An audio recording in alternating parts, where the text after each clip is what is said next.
রান্নার তেল দেব সামান্য, এরপর আমলকিগুলো দিয়ে দেবো।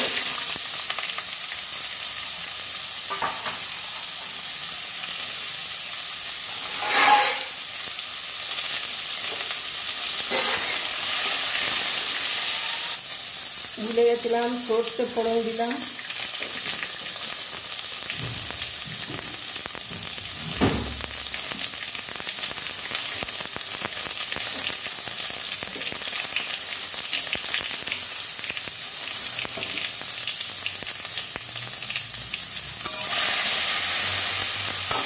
আমলকিতে গুড় দিয়ে দিলাম।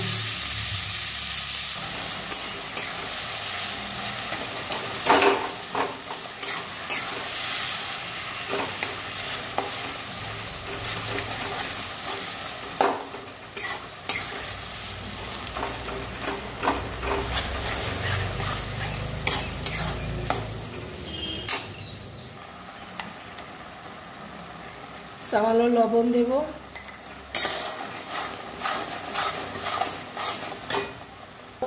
হিং দিচ্ছি। আমলকি আচার রেডি, ভাজা মশলা করে রেখেছি দিয়ে দেবো। এই ভাজা মশলা আমি করে রেখে দিয়েছি। মেথি আছে, ধনে, জিরে, মৌরি, সর্ষে, শুকনো লঙ্কা সব দেওয়া আছে, 1 চামচ দিয়ে দেবো। আচার রেডি, আমলকি আচার রেডি। বন্ধুরা, আচারের রেসিপি ভালো লাগলে রেসিপিগুলো শেয়ার করবেন, লাইক করবেন, কমেন্ট করবেন।